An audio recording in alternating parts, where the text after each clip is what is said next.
In April 1961, Leonid Rogozov found himself in a bit of a pickle. The 27-year-old surgeon was part of a Soviet expedition to Antarctica when he got sick with what he eventually realized was appendicitis. There were no other doctors on the expedition. No problem, he'd just take a flight out, right?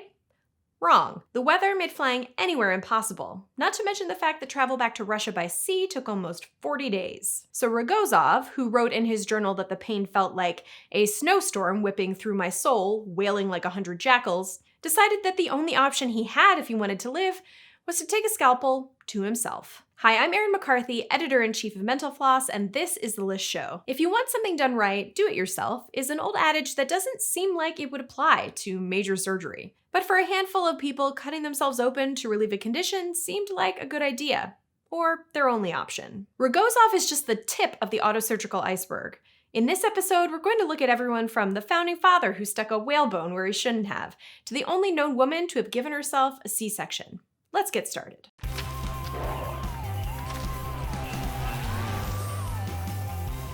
Okay, so what do you do if you're stuck in Antarctica and you need to operate on yourself? Rogozov first got the necessary permission all the way from Moscow, then enlisted 3 of his colleagues to be his assistants during the surgery. They would hand him the instruments he needed and hold a mirror so he could see what he was doing. He instructed them to inject him with adrenaline if he passed out, and even told them to perform artificial ventilation if necessary. Then he injected Novocaine into his abdomen and got to work. He later wrote that although he was terrified, somehow I automatically switched into operating mode, and from that point on, I didn't notice anything else. The surgery was not easy.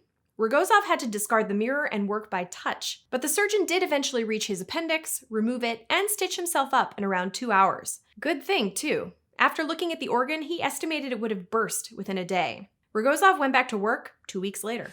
This is kind of wild to say, but Rogozov isn't the only person to have taken out their own appendix. There's also the Australian veterinary surgeon Robert Kerr McLaren, who removed the organ in a jungle in the Philippines sans anesthesia in the 1940s, and Dr. Evan Kane, who we'll mention a bit later in this video.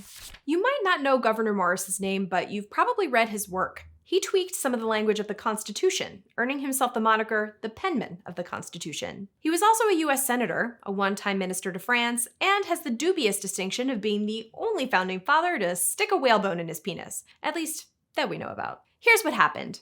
In 1816, Morris's health was on the decline. In addition to having a raging case of gout, he was also having trouble urinating, possibly due to a urinary tract infection. He was unable to pee and was, understandably, probably freaking out. So he decided to grab a piece of whalebone that may have come from his wife's corset and stick it up there in an attempt to clear the blockage. He had maybe done it once before with a piece of flexible hickory, and it had worked like a charm. So he likely had reasonable confidence that this too would be successful. It wasn't.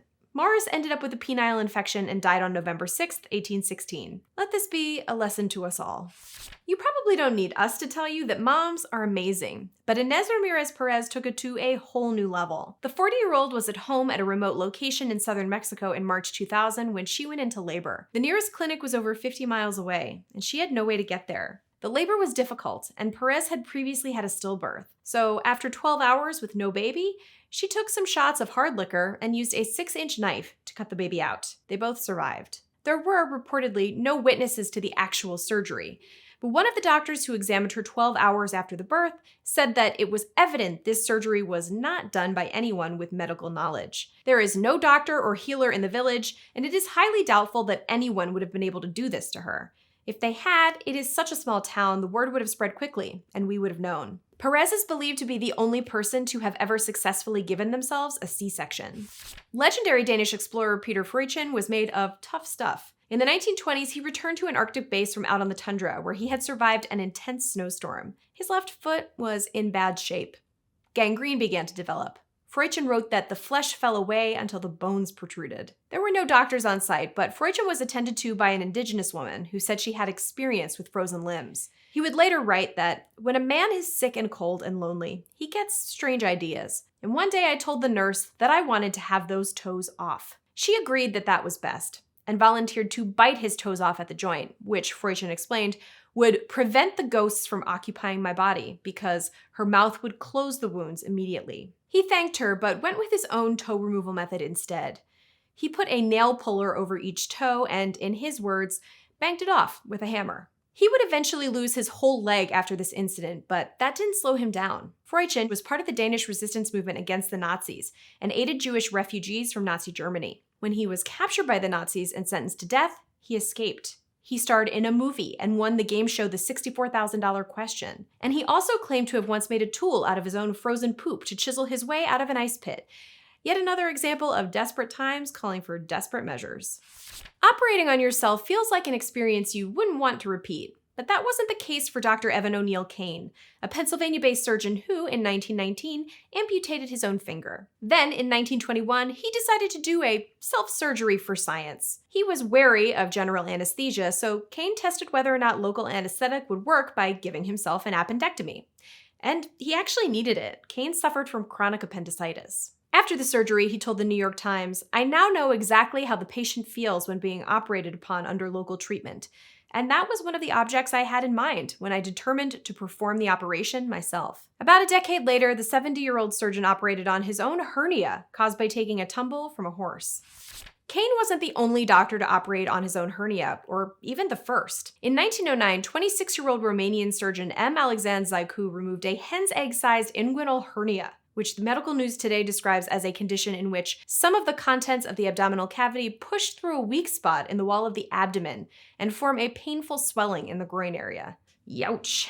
It took Fzaicou a few times to get the right injection spot, but once he did and the drugs kicked in, he sat upright and cut into himself, ultimately performing an hour-long surgery. 12 days later, he was back at work. In 1970, UK native Amanda Feilding, who was interested in how to access deeper parts of her consciousness, decided to drill a hole into her own skull, a practice known as trepanation. It's one of the world's oldest known surgeries and dates back at least 7,000 years. Feilding thought that doing so would potentially increase blood circulation to her brain, though there was a lack of evidence for this. Feilding used a dental drill to bore a hole in her forehead as blood spurted from the wound, and she recorded the whole thing. When the footage was screened at the Siddam Gallery in New York in 1978, it caused some audience members to faint. "It's not a difficult operation," she would later say, adding, "Drilling a hole in one's head is really a nerve battle, doing something which obviously every instinct in your body is against. In a sense, it's quite satisfying that one can overcome one's nerves to do it." Feilding would later undergo trepanation a second time, albeit with someone else doing the drilling. Bladder stones are horrifically painful, and just a few hundred years ago, the surgery to remove them sounds like a whole other form of torture. Surgeons would stick a finger in the patient's rectum to locate the bladder, then go through the perineum, that stretch between the genitals and the anus, to make a small incision in the organ. Next, they'd use forceps or something called a scoop extractor to remove the stones. After that, they'd apparently just let the wounds heal, all on their own. No sewing anything up. The procedure, known as the lithotomy, was notorious for its high mortality rate. And rather than sit for another horrific operation, surgeon Charles-Auguste de Maldigny, who'd had many rounds of bladder stones before, opted to relieve his agony himself. With the help of a mirror, he sliced into his bladder and pulled out a stone that had apparently formed around a surgical sponge left in during one of his previous operations. And he didn't die. But he also didn't get rid of his ultimate foe, the bladder stone, forever. When they returned years later, he opted to have someone else remove them using a new and less invasive procedure called a lithotripsy. Finally, let's head to Germany in 1929, where Dr. Werner Theodor Otto Forssmann had developed an experimental plan to catheterize the heart for operations like repairing mitral valve defects. He submitted it to his hospital's chief of surgery, who refused to allow any patients to undergo the procedure. When Forssmann offered himself as the patient, the chief refused again. Undaunted, Forssmann enlisted a nurse who volunteered to act as the patient. But when they got in the operating room, Forssmann merely pantomimed performing the surgery on her and actually catheterized himself. Classic bait and switch. Afterward, he apparently walked out to the X-ray department to see if he'd reached his heart. He hadn't, and needed to insert the catheter a little further. He would later win the Nobel Prize for Physiology or Medicine for 1956 alongside André Frédéric Cournand and Dickinson W. Richards. Thanks for watching this episode of The List Show. I hope the operation was a success. Don't forget to subscribe to stay up to date with all things Mental Floss, and I'll see you next time.